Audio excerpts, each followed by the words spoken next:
Hello and welcome to another Big Finish review.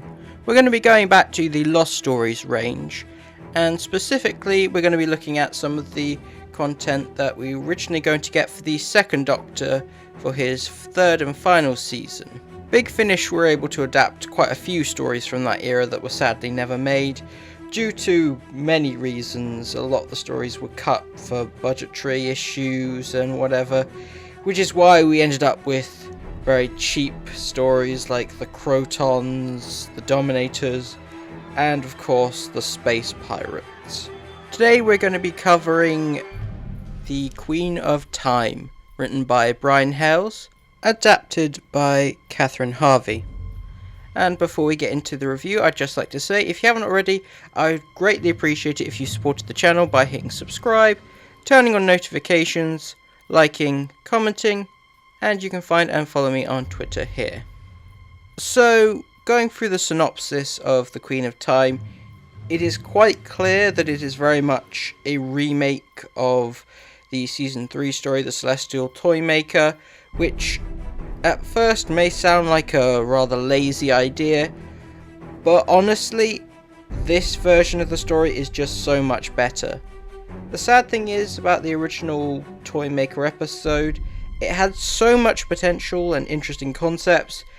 It was kind of wasted on basically a filler episode and a means to write out William Hartnell as the Doctor, and it hasn't particularly aged well. So, remaking it and trying to actually use the potential isn't necessarily a bad idea at all. So in terms of the plot, the Doctor, Jamie and Zoe are invited to a dinner party by a mysterious woman with a fixation on clocks. Though it turns out she only really wants the Doctor, and Jamie and Zoe are forced to play games for their lives. One major way this story is much better than The Celestial Toymaker is how it gives the three main characters an opportunity to shine.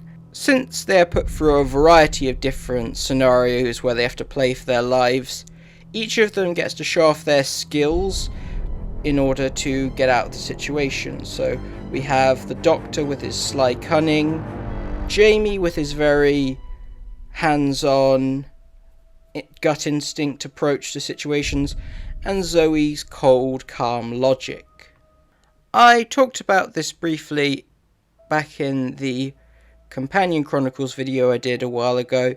Here, the second Doctor is portrayed by Fraser Hines, and as I said before, he does a great job impersonating Patrick Troughton. Even if you're not a huge fan of having the Doctors be played by impersonators, his role, much like the Hartnell's, is relatively minor as the main focus is on Jamie and Zoe. Though, unlike the first Doctor, the second has a lot more presence in the story and is able to interact with the cast a lot more, which I definitely think works a lot better. The lack of presence from the Doctor is one of the more distracting elements of The Celestial Toymaker. The Doctor realised he was alone with his hostess. "What have you done with Jamie and Zoe?" The beautiful woman smiled her dazzling smile.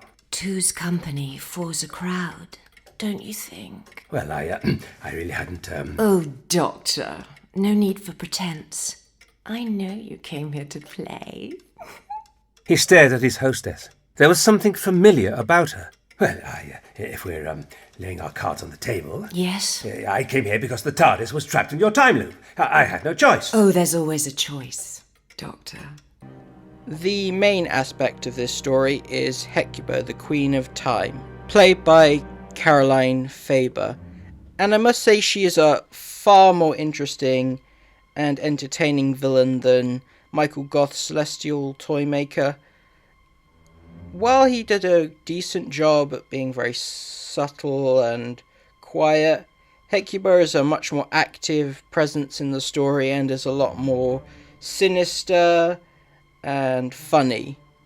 She has an interesting relationship with the Doctor, as it's hard to tell whether she is passionately in love with him or utterly despises him, which makes things quite tense. I describe their relationship similar to something like Annie Wilkes and Paul Sheldon in Misery, as the Doctor has to try and outwit her and understand and play the fool and give in to her demands in order to make sure that Jamie and Zoe stay safe.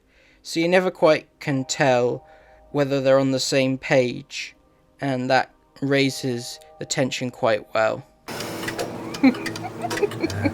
What does this signify, madam? Oh, Doctor, let's not pretend you don't know. The Doctor shifted nervously from one foot to another. I have a nasty feeling that they were all once your guests. You mean these are living creatures? I'm afraid so, Jamie. That's right, darling. These were my last guests, but they wouldn't play. That's horrible. It certainly is. Jamie wasn't listening. He leant towards Zoe with a smile. Did she just call me darling? Jamie! A key technical aspect I'd like to discuss is the inclusion of narration. Compared to the Lost Stories I talked about with the Sixth Doctor, these Second Doctor and First Doctor Lost Stories have narration to explain some of the visual elements which are missing due to it being an audio adaptation.